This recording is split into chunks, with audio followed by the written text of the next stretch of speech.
Hey everyone, Truth Surge here again with another episode of Jesus, Hebrew Human or Mythical Messiah. Right off the bat, just a quick note, this will be the last video I do for a while on this topic. I want to get on to a few other things, and I just wanted to let you know.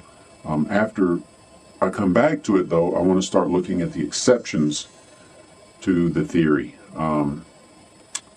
The enigmatic phrases that don't seem to fit with the Jesus myth theory. At face value, they do seem to contradict the theory. The good confession before Pilate, Paul calling Jesus a man, seed of David, born of woman, born under law, and all of these verses I would like to look at. But for now, we'll leave you with this this piece of evidence. This video, we're going to look at something pretty interesting, as I hope they've all been. The question about Jesus' name. What's in a name? I mean, we could call it anything and it would still be the thing. I mean, we could call a skunk a rose, but it would still stink. So, the interesting thing, though, is that sometimes names do have meanings.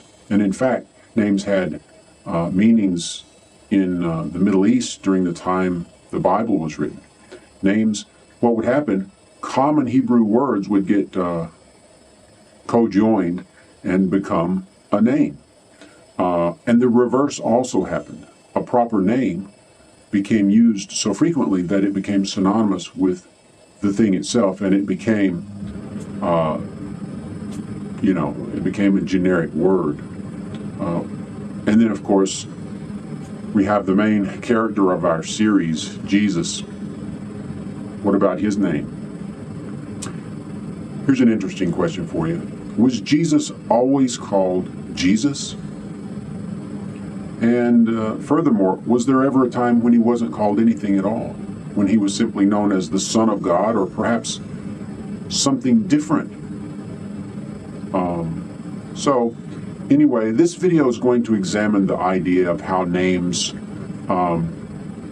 change from one thing to another, and at the end we'll look at a little bit at how Jesus' name evolved throughout the course of Christianity's lifetime, and then we'll end the video by looking at something very peculiar in the book of Philippians, that if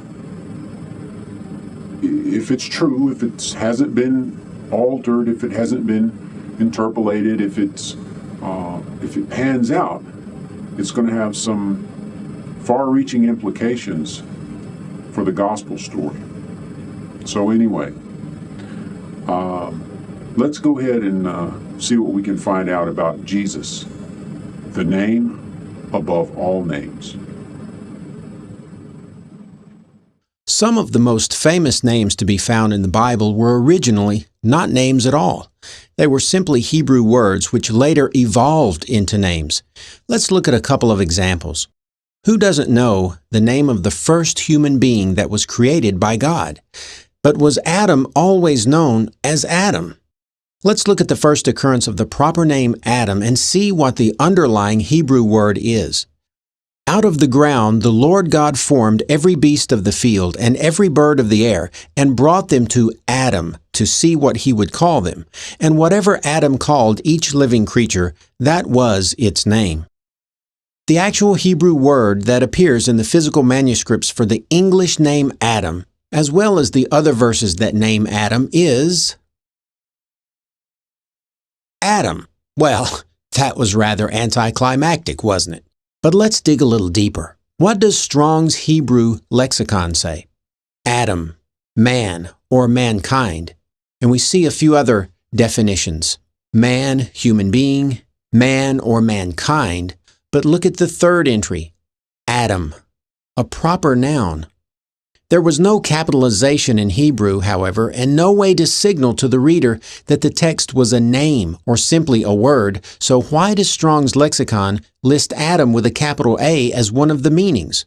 Let's see how the Hebrew word Adam is translated in the previous verse, verse 18. Surely, in this part of Genesis, they should all be translated as Adam with a capital A, since we're talking about the same man. And the Lord God said, "It is not good that man should be alone. I will make him a helper comparable to him."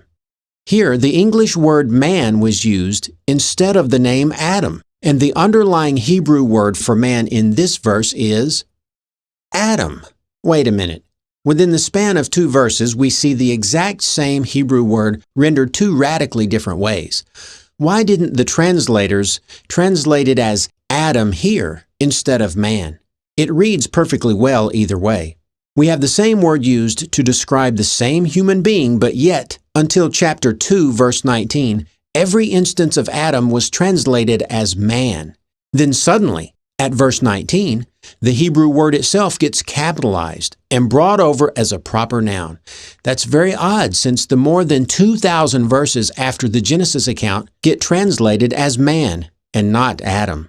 Here is a verse that actually has both renderings, and yet the Hebrew word is the same in both cases, Adam. This is the book of the generations of Adam. In the day that God created man, in the likeness of God made he him. Notice the problem. Adam, the name, and the word man, or mankind, both work perfectly well in most of these verses, but not all. Man or mankind works in all of the verses, but Adam does not, as we can see in this next verse. And God created man in his image. In the image of God created he him. Male and female created he them. Mankind or man works here, but Adam, a single man, does not, since we are talking about the creation of both man and woman.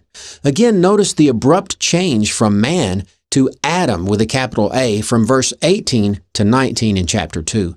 We aren't even told that God named the man Adam. It just pops up unannounced. And the Lord God said, "It is not good that man should be alone. I will make him a helper comparable to him." Out of the ground the Lord God formed every beast of the field and every bird of the air and brought them to Adam to see what he would call them. And whatever Adam called each living creature, that was its name. Furthermore, Eve is called simply woman throughout most of chapter 3, long after Adam mysteriously gains his name in chapter 2. Even as early as the 2nd century BCE, Adam had gained his name via translation from Hebrew to Greek in the Septuagint. But whereas the King James Version uses man in verse 16, the Septuagint uses Adam. Are these translators just guessing? Is it possible that only later, when it was undesirable to have a placeholder character as the first human, the word Adam became translated as Adam with a capital A, and for this reason Strong's Concordance had to make a new explanation, a new definition, that accommodated the desire to not have our first human go unnamed and anonymous. The likely answer is that the original story, as written in Genesis, was about an anonymous man and woman, a placeholder, much like a parable. A certain man did such and such. The man and woman's names are unimportant to the moral of the parable, but later became important to both Jews and Christians who began to see the story as literal history and not a simple allegory or origin myth. The Hebrew word Adam simply means man, and only after the desires of the religious became so great that they took it upon themselves to alter the meaning did it become Adam, a proper noun. This same phenomenon happened with a very famous biblical character that is known worldwide today, Satan.